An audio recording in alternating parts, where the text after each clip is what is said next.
வக்ரதுண்ட மகாகாய சூரியகோடி சமப்பிரபக அவிக்னம் குருமே தேவ சர்வகாரியேஷு சர்வதா. தென்னாட்டுடைய சிவனே போற்றி, என் நாட்டவர்க்கும் இறைவா போற்றி.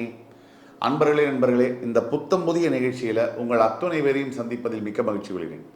நம்ம தமிழ் புத்தாண்டு 2026 பலன்கள், பராபவ ஆண்டுடைய பலன்களை பற்றி பேசிட்டு வர இந்த நேரத்தில் இன்றைக்கு நிகழ்ச்சியில் ரிஷபராசியை பற்றி பேச போகிறோம்.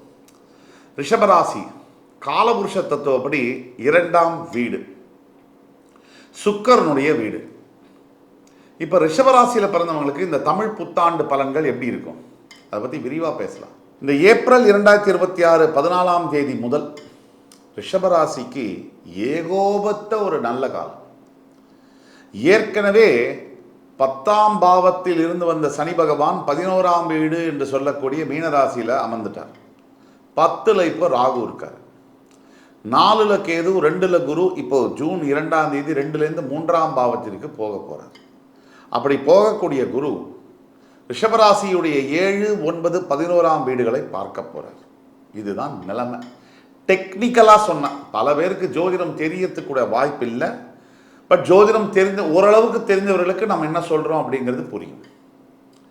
இப்போ ரிஷபராசியை பொறுத்த வரைக்கும் அற்புதமான ஒரு காலகட்டம்.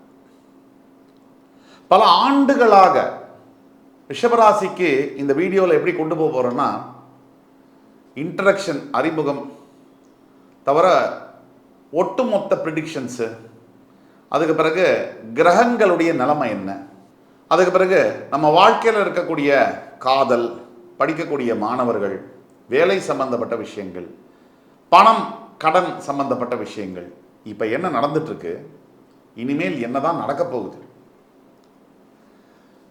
எல்லாருக்கும் தெரியும் இப்போ என்ன நடந்துட்டு இருக்குதுன்னு. இனிமேல் என்ன நடக்க போகுது அப்படிங்கிறது தான் கேள்வி. அந்த கேள்விக்கு பதில் சொல்லும்படியான இந்த வீடியோ அமையும். இந்த வீடியோவில் ரிஷபராசி அன்பர்களுக்கு பல நல்ல தகவல்கள் கிடைக்கும். இந்த முழுசாக பாருங்க. உங்களுக்கு ஏதேனும் கேள்விகள், ஏதேனும் சந்தேகங்கள் இருந்தால் கீழே கொடுக்கப்பட்டுள்ள வாட்ஸ்அப் நம்பரில் எங்களை ஆன்லைனில் தொடர்பு கொண்டு ஆன்லைன் கன்சல்டேஷன் எடுத்துக்கலாம்.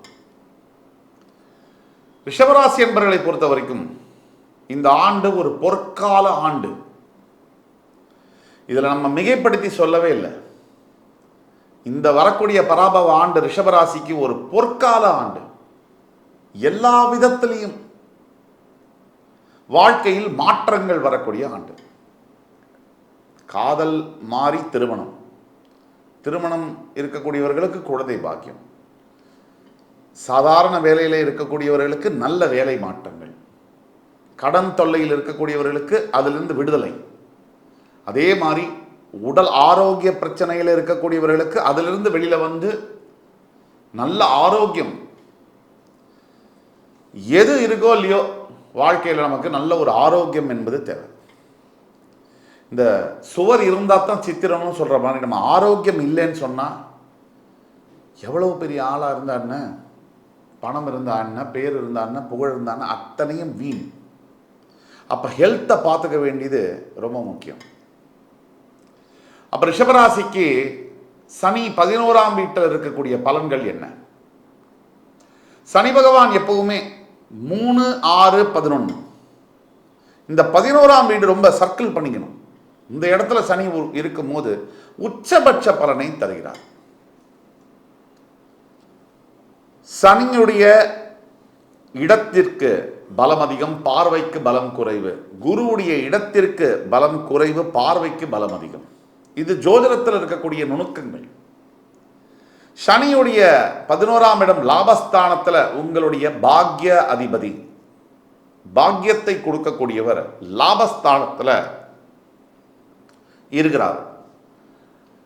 லாபம் அப்படின்னா பொருள் வரக்கூடிய வழி, அந்த வழியில் இருக்கக்கூடிய சனி பகவானால அபரிவிதமான பண வரவு ஏற்படும்.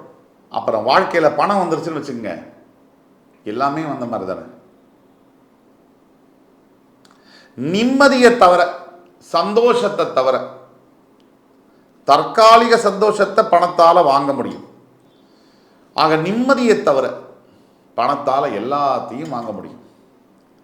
ஆனால் இன்னைக்கு காலகட்டங்களில் நிம்மதியெல்லாம் எனக்கு வேணாம், பணம் மட்டும் கொடுத்துருங்க அப்படிங்கிற அறிவு பெரும்பாலானவர்கள்ட்ட இருக்கு. ஆக அந்த பண வரவை ஏற்படுத்தி கொடுக்கக்கூடிய சனிபகவான் பேங்க் அக்கௌண்ட்டில் காசு இருந்தாலே கவுண்டமணி சொல்கிற மாதிரி இந்த தெரு என்ன விலை, இந்த வீடு என்ன விலை அப்படி தானே தோணும் நமக்கு. பேங்க் அக்கௌண்ட்டில் காசு இருந்தால் தனி தைரியம், அசாத்திய பலம், எதையும் சமாளிச்சுக்கலாங்கிற தைரியம் வருதா இல்லையா? அந்த தைரியத்தை சனி பகவான் கொடுக்குறாரு. அதை தவிர நீங்கள் இப்போ பார்த்தீங்கன்னு சொன்னால் 10ஆம் இடத்துல இருக்கக்கூடிய ராகுனால வேலை செய்யக்கூடிய இடத்துல பதவி உயர்வுகள் கிடைக்கும். ப்ரமோஷன்ஸ்லாம் எதிர்பார்த்து கொண்டு இருக்கக்கூடிய பல ரிஷபராசி அன்பர்களுக்கு இந்த ஆண்டு ப்ரமோஷன், இன்சென்டிவ், வேலை உயர்வு கிடைக்கக்கூடிய பாக்கியங்கள் உண்டு. ராகு எப்பவுமே ஏற்றத்தை கொடுக்கக்கூடிய கிரகம். ஏற்றத்தை கொடுத்து மறுபடி வீழ்த்தி பாடத்தை கற்றுக் கொடுப்பார் ராகு. விஸ்தரிக்கும் தன்மையுடைய ஒரு கிரகம் ராகு. அப்படின்னாலே எக்ஸ்பான்ஷன், மேக்னிஃபிகேஷன். ஆக ராகு இதெல்லாம் கொடுப்பார். இந்த சனி 11ஆம் இடத்துல உட்காரும் போது 3 பாயிண்ட் முக்கியமாக நீங்கள் கவனிக்கணும். உழைப்பு இருந்தால் தான் பலன் கிடைக்கும். சனி உழைக்க வச்சு தான் ஊதியத்தை கொடுப்பார். சுக்கிரன் மாறி குரு மாறி சடனாலாம் லக்கலெல்லாம் வராது. உழைச்சால் அதிகப்படியான வருமானம். இதுக்கு முன்னாடி நம்ம 1000 ரூபாய்க்கு வேலை செஞ்சு 100 ரூபா சம்பளம் வாங்கியிருப்போம். இப்போ 1000 ரூபாய்க்கு வேலை செஞ்சோம்னா 10,000 ரூபாய் கிடைக்கும். ஆக சனியுடைய ஆற்றல் அளப்பரியது. சனி பகவான் கொடுக்கக்கூடிய விஷயங்களும் கூட நம்ம கூட வாழ்க்கை கடைசி வரை கூட வரும். ஆக பூர்வீக சொத்து இதையெல்லாம் தரக்கூடிய நேரம் இது. கோர்ட்டில் இருக்கக்கூடிய வம்பு வழக்குகள், கோர்ட்டில் இருக்கக்கூடிய பிரச்சனைகள், சொத்து விவகாரங்கள் இதெல்லாம் தீரக்கூடிய ஒரு நேரம். இப்போ நாம் பேசக்கூடியது எல்லாமே கோச்சார ரீதியான பலன்கள். கோச்சாரம்னா இப்போ இருக்கிற பலன்கள். உங்களுடைய பிறப்பு ஜாதகம் அந்த பலன் தான் மேலோங்கி நிற்கும். உங்களுடைய பிறப்பு ஜாதகம் 75% வேலை செய்யும். நாம் சொல்லக்கூடிய கோச்சார பலன்கள், பொது பலன்கள் ஒரு 25%லேருந்து 40% வரைக்கும் வேலை செய்யும். அப்போ சனீஸ்வரன் 11ஆம் வீட்டில் உட்காரும் போது அதீத பலம் பெறக்கூடிய ரிஷபராசி. அதிகார பலம், பதவி பலம். சில பேருக்கு பதவி கிடைக்கும், பதவியில் பெரிய பொறுப்பு கிடைக்கும். இதெல்லாம் பார்க்க தான் போகிறோம். ரிஷபராசியில் இருக்கக்கூடிய அரசியல் தலைவர்களுக்கு பெரும் பதவிகளும் பணமும் பொருளும் கிடைக்கக்கூடிய நேரம். அடுத்தபடியாக 2ஆம் வீட்டில் இருக்கக்கூடிய குரு பகவான் 3க்கு செல்வார். ஜூன் 2ஆம் தேதி மாறுவார். இந்த பலன்கள் என்ன அப்படின்னு கேட்டிங்கன்னா, உங்களுடைய 7, 9 வீடுகள், அதாவது 7, 9, 11ஆம் வீடுகள் பலம் பெறுகின்றன. இதனால என்ன அப்படின்னு பார்த்தோம்னா, கல்யாணம். முக்கியமாக ரிஷபராசியில் என்ன, காதல் வயப்படாத ரிஷபராசி என்பவர்களை சல்லடை போட்டு தான் தேடணும். இந்த காதல் வர பயப்படுங்கள அவங்களுக்கு கல்யாணமாக மாறக்கூடிய யோகம், காதல்லேருந்து திருமண யோகம். எத்தனை பேருக்கு இந்த கண்ணதாசன் பாடல் போல, வயது வந்த அனைவருமே காதல் கொள்வதில்லை, காதலிக்கும் அனைவருமே மனம் முடிப்பதில்லை, மனம் முடிந்த அனைவருமே சேர்ந்து வாழ்வதில்லை, சேர்ந்து வாழ்ந்த அனைவருமே சேர்ந்து போவதில்லைன்னு ஒரு பாடல். அந்த மாதிரி காதலிக்கக்கூடிய எத்தனை பேருக்கு திருமண வாய்ப்புங்கிறது கிடைக்கிறது இல்லை. அதை கிடைச்சவங்க அதை உடச்சிடுறாங்க. அப்படி ஒரு தம்பதியாக நீங்கள் இல்லாமல் நல்ல ஒரு வாழ்க்கையில் ஈடுபட்டு, நல்ல திருமண வாழ்க்கையில் ஈடுபட்டு ஒத்துமையோட சிறப்பாக வாழணும். அந்த திருமண யோகத்தை கொடுக்கக்கூடியவர் குரு. அந்த பார்வை, குருவுடைய பார்வை, அது ரிஷபராசியின் 7ஆம் வீட்டில் விழுது. தாமத திருமணம் ரொம்ப வருஷம் ஆகாத இருக்கக்கூடிய தாமதப்பட்டவங்களுக்கு திருமண பாக்கியம், இதெல்லாம் பெரிய விஷயங்க. வாழ்க்கையிலே மிகப்பெரிய கொடுமை என்பது தனித்திருப்பது. அதை ஒருத்தருக்கு பிடிச்சி போச்சுன்னா அவ்வளோதான், முடிஞ்சு போச்சு, அவர் சித்தருக்கு ஈக்குவல்.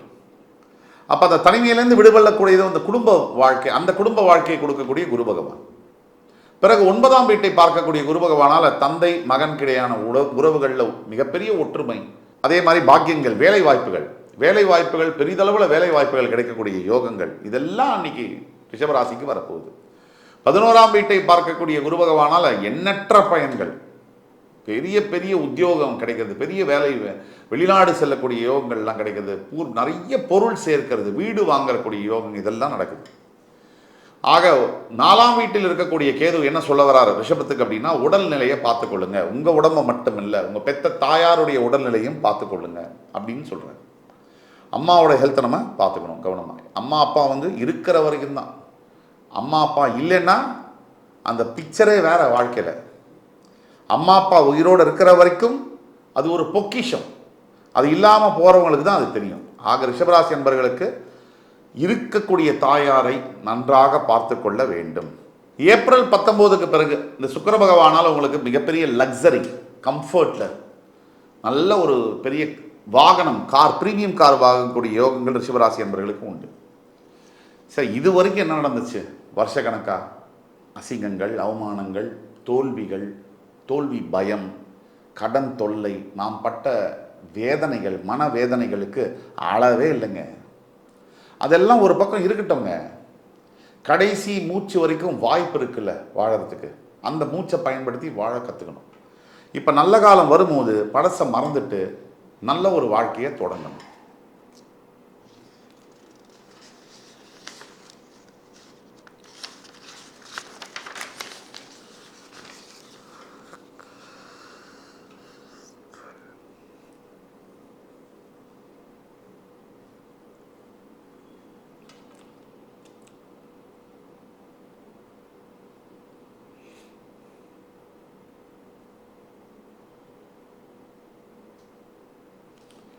இப்போ ரிஷபராசிக்கு ஃபைனலாக என்ன சொல்கிறோன்னா, உலகம் முழுக்க பிரச்சனைகள் இருந்தாலும், உங்களை சுற்றி இருக்கக்கூடிய 11 ராசிகளுக்கு பிரச்சனை இருந்தாலும், உங்களுக்கு இது கோல்டன் டைம்.